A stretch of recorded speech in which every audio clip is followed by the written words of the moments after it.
तुमने 370 हटाया, मुसलमान खामोश बैठा। तुम ट्रिपल तलाक बिल लाते हो, मुसलमान खामोश बैठा। तुम हमें गाली देते हो, बाबर की औलाद, जिन्ना की औलाद कहते हो, मुसलमान खामोश बैठा। मगर तुम इस मुल्क के संविधान को बदलोगे, मुसलमान इस बात को बर्दाश्त नहीं कर सकता। तो मुसलमानों के लिए नहीं, हम इस देश के संविधान को बचाने आए हैं और आखिरी दम तक इस देश के संविधान को बचाएंगे। हम मुसलमानों से कहते तो भारत माता की जय, तो जय श्री राम बोलो। जय श्री राम के नाम पे लोगों को डरा रहे हो, राम का नाम बदनाम कर रहे हो। तुम कहते हो तुम राम प्रेमी हो, तुम मक्कार हो। राम ने अपना सत्ता छोड़ दिया, वनवास चले गए थे और तुम सत्ता पाने के लिए न जाने कितने लाशों पे खड़े हो। मोदी जी कौन है, योगी जी कौन है? ये गोलवलकर के फॉलोअर्स हैं। उस गोलवलकर के जिसने एक किताब लिखी बंच ऑफ थॉट्स, उस किताब में लिखता है कि जो हिटलर ने किया वो सही किया।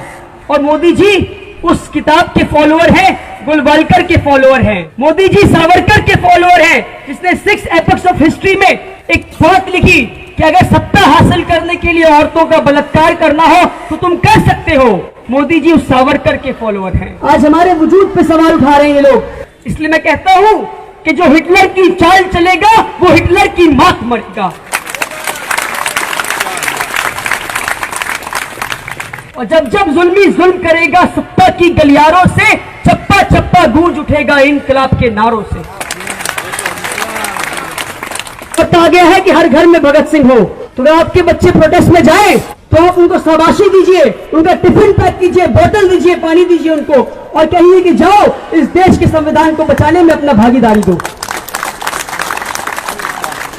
कि कुछ पल की खामोशी है फिर शोर आएगा, कुछ पल की खामोशी है फिर शोर आएगा। ऐ मोदी और शाह, तुम्हारा तो वक्त आया है, हमारा दौर आएगा।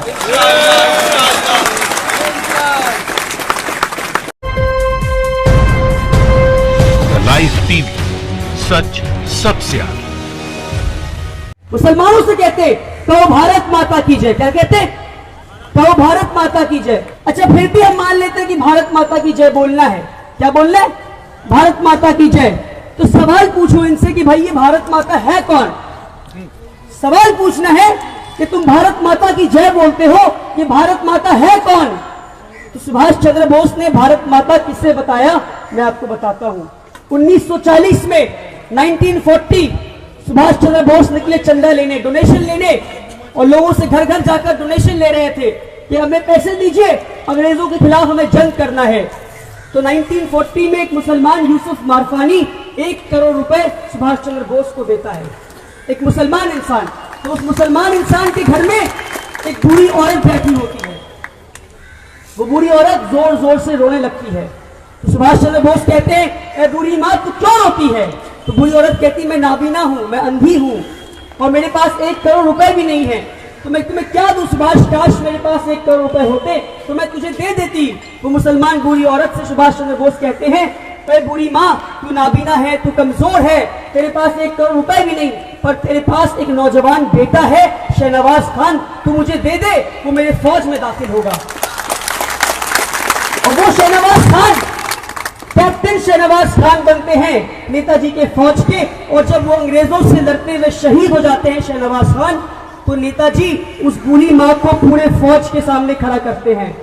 शहनवाज खान की माँ को पूरी फौज के सामने खड़ा करते हैं और कहते हैं कि हिंदुस्तान की फौज, तुम में से जिसने भी भारत माँ को नहीं देखा, इस बूढ़ी माँ को देख लो, ये है भारत माँ। आज तुम मुसलमानों से कहते हो भारत माता की जय बोलो, कहते हो जय श्री राम बोलो। जय श्री राम के नाम पे लोगों को डरा रहे हो, राम का नाम बदनाम कर रहे हो। तुम राम के नाम पे लोगों को डरा रहे हो। यकीन माने आज कई लोग जय श्री राम सुनते डर जाते हैं, जय श्री राम सुनते डर जाते हैं। ये हिंदुस्तान है या रिच हिंदू कल्चर है, इस कल्चर को बिगाड़ने की कोशिश ना करो, बल्कि होना तो ऐसा चाहिए था। अगर तुम राम प्रेमी होते तो राम का नाम सुनते बच्चा बच्चा के चेहरे पे मुस्कान आ जानी चाहिए थी। तुम राम प्रेमी नहीं, तुम राम विरोधी हो। राम हमारे दिल में बसते हैं, हमें राम के कैरेक्टर से मोहब्बत है। और कहते हो तुम राम प्रेमी हो, तुम मक्कार हो, तुम राम प्रेमी नहीं हो सकते।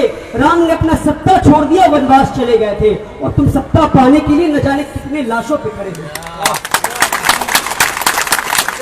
राम सच्चाई का प्रतीक है, राम सच्चाई का प्रतीक है, और नरेंद्र मोदी से बड़ा झूठा इस दुनिया में कोई नहीं।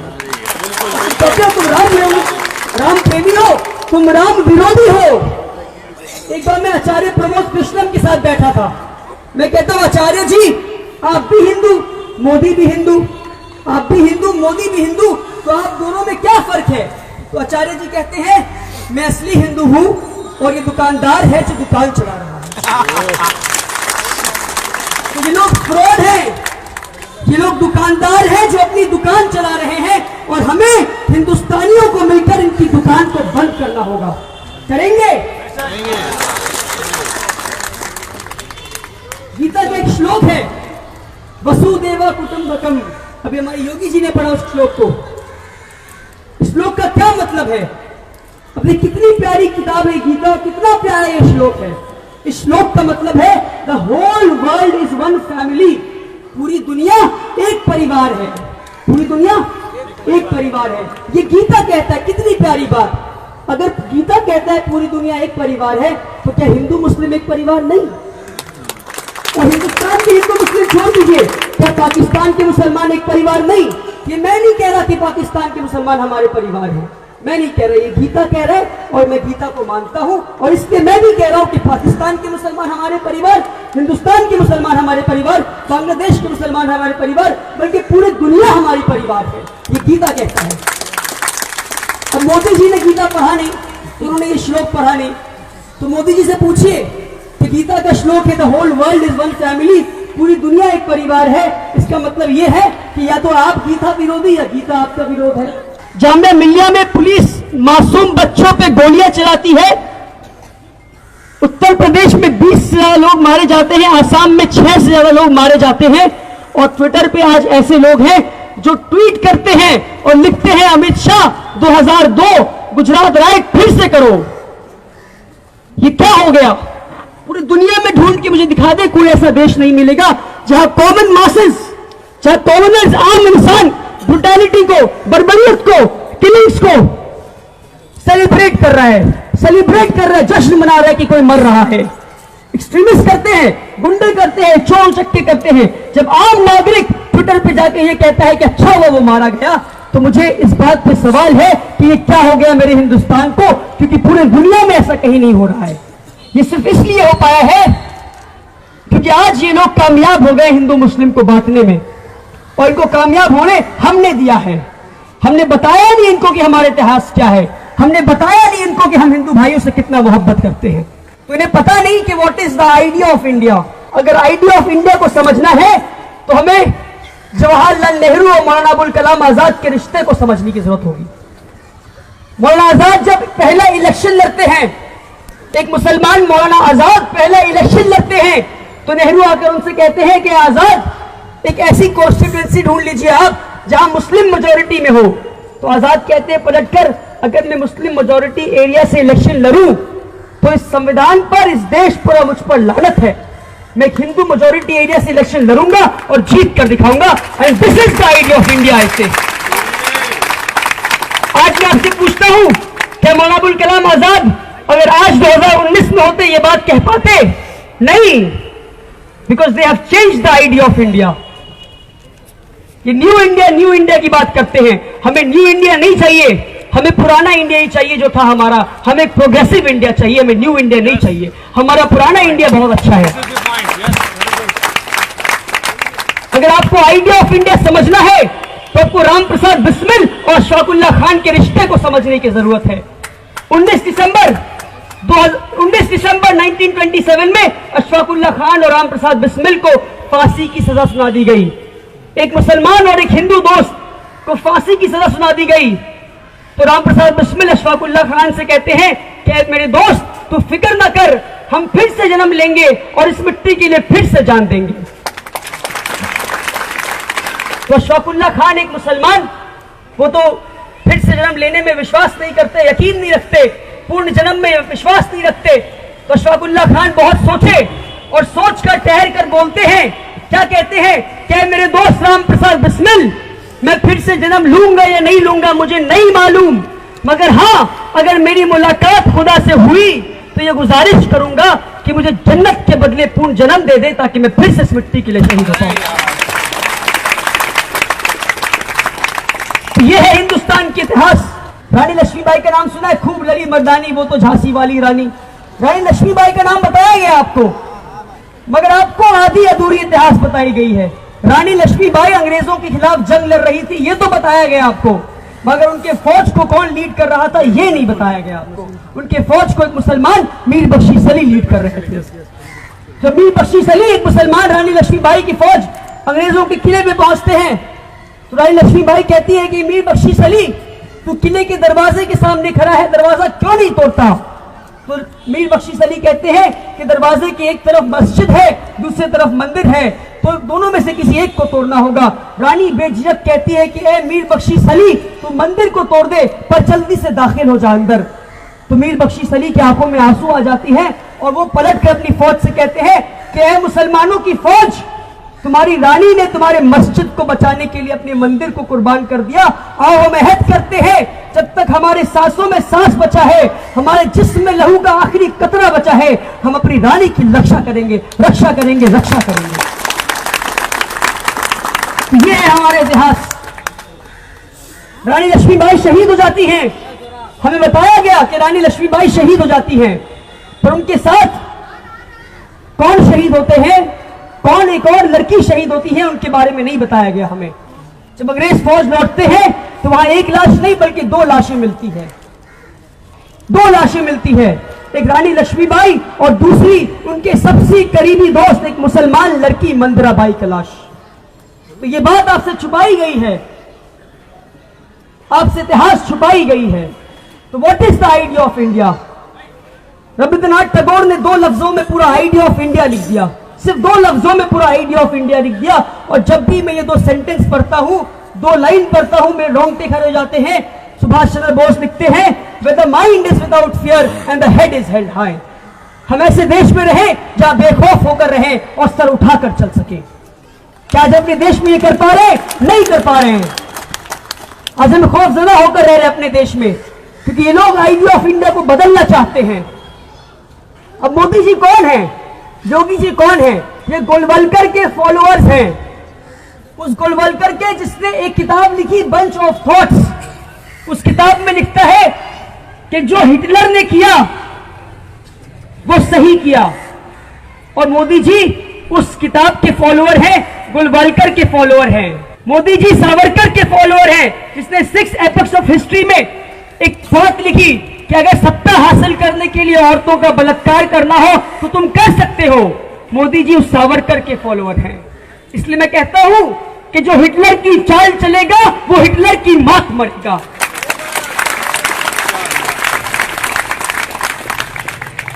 और जब जब जुल्मी जुल्म करेगा सत्ता की गलियारों से, चप्पा चप्पा गूंज उठेगा इनकलाब के नारों से। अब ये एनआरसी क्या है? National register of citizen. तो देश का एक रजिस्टर बनेगा, एक खाता बनेगा कि भैया देश में कितने लोग रहते हैं। तो इस तरह हमारे स्कूल में जब हम पढ़ते थे एक रजिस्टर था, अटेंडेंस रजिस्टर। टीचर्स का एक स्टाफ रूम में रजिस्टर रखा होता है, कॉलेज में हमारे एक अटेंडेंस रजिस्टर होता है, प्रोफेसर का रजिस्टर होता है। उसी तरह एक देश का रजिस्टर बन रहा है, नेशनल रजिस्टर ऑफ सिटीजन। तो हमें क्या परेशानी बननी चाहिए? अगर स्कूल में था, कॉलेज में था, तो देश का रजिस्टर क्यों नहीं बन सकता? बनना चाहिए, हम भी उसके फेवर में हैं। मगर मोदी जी ये झूठ बोल रहे हैं कि सिर्फ एनआरसी देश में हो रहा है। अमित शाह जी ने साफ कर दिया है कि पहले सीएए आएगा फिर एनआरसी आएगा।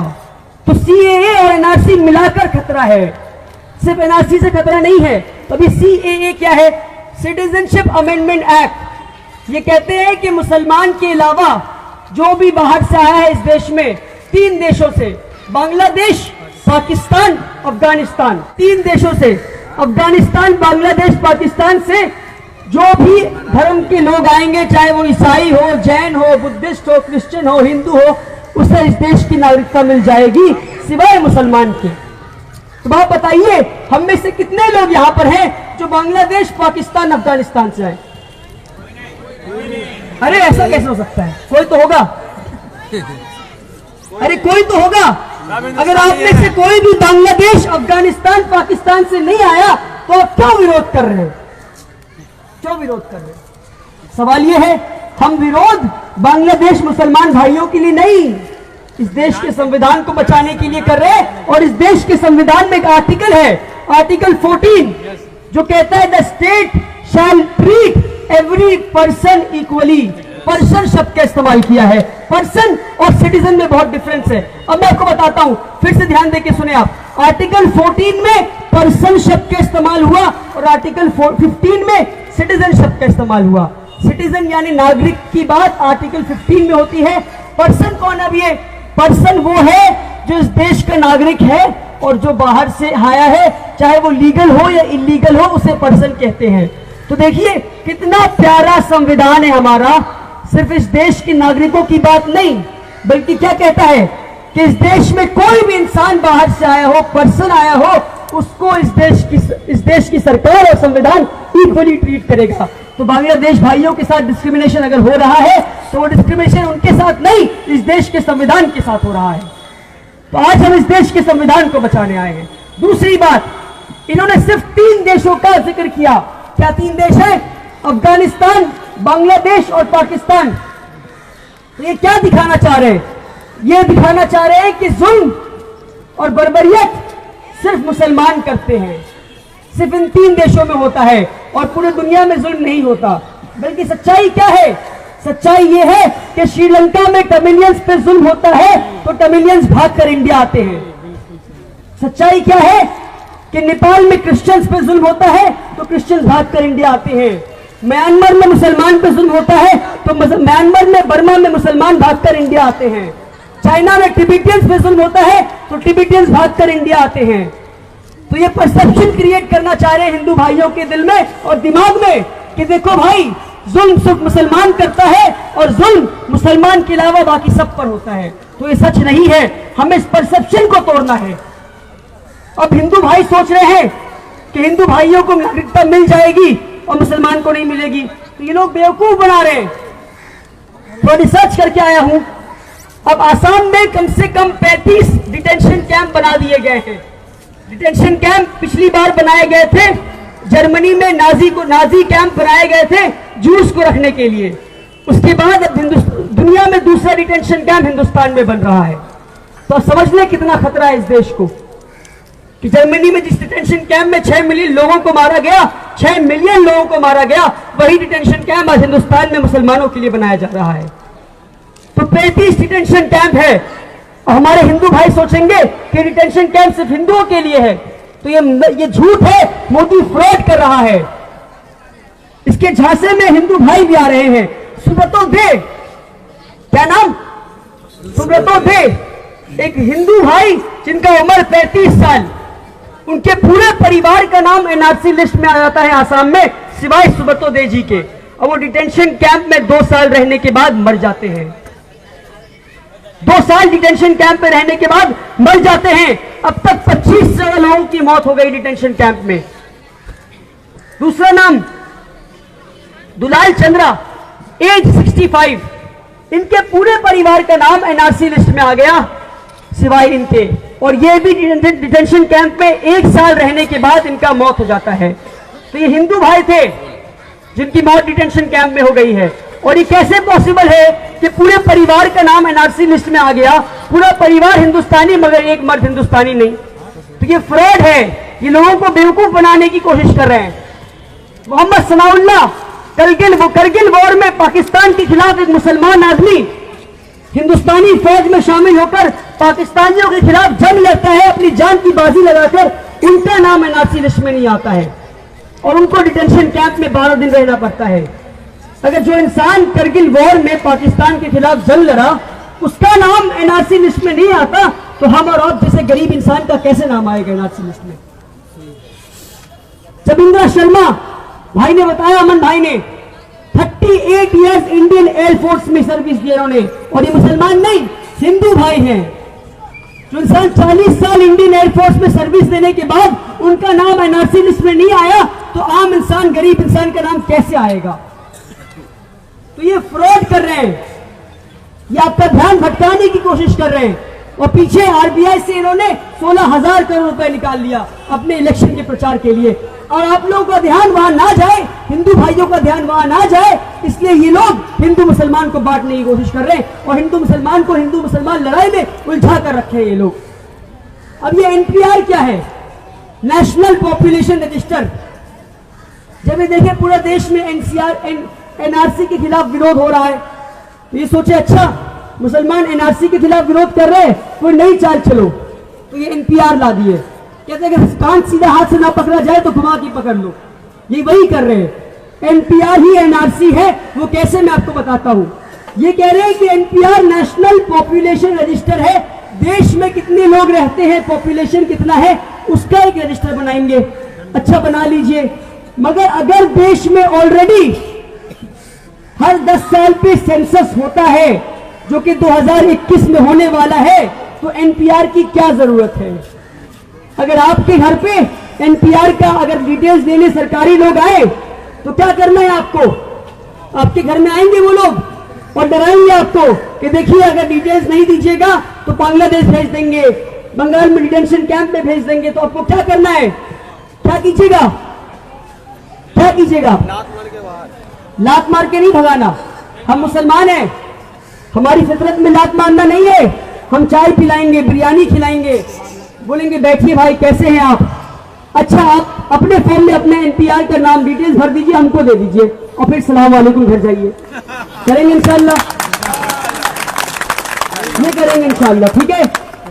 तो एनपीआर में हमें अपना नाम नहीं देना है। और मैं एक बात और साफ कर दूं कि हमें मिलकर ये काम करना है।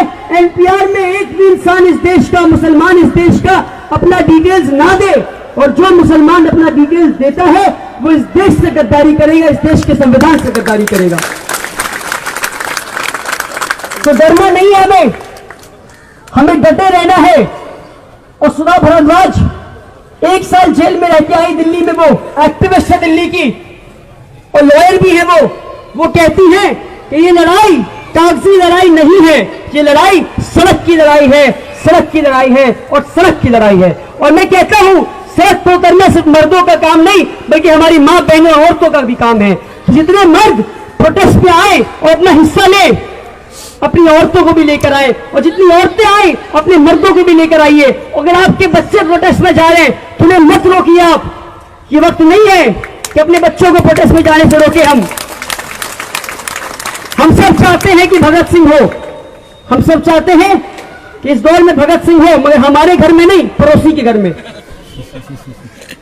तो वक्त आ गया है कि हर घर में भगत सिंह हो। तो अगर आपके बच्चे प्रोटेस्ट में जाएं तो आप उनको शाबाशी दीजिए, उनका टिफिन पैक कीजिए, बोतल दीजिए, पानी दीजिए उनको, और कहिए कि जाओ इस देश के संविधान को बचाने में अपना भागीदारी दो। और ये सड़क की लड़ाई है, और ये लड़ाई हमें हर दिन पूरे देश में, बंगाल में कहीं ना कहीं प्रोटेस्ट करना है 22 जनवरी तक। कब तक? क्योंकि 22 जनवरी सुप्रीम कोर्ट में सुनवाई है, और मुझे मालूम है 22 जनवरी क्या होगा। कोई सुनवाई नहीं, बल्कि अगली तारीख दे देंगे। सही देगा, तारीख पे तारीख याद है?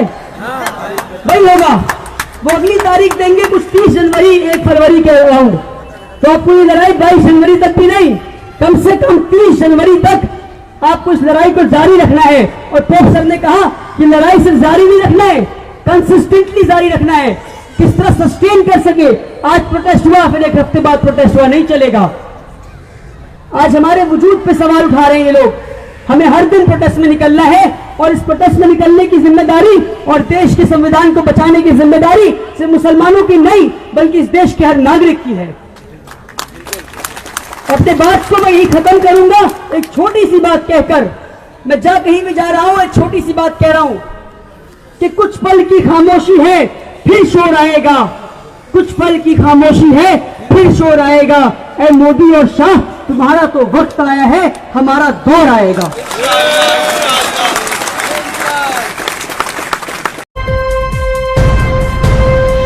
लाइव टीवी, सच सबसे आगे।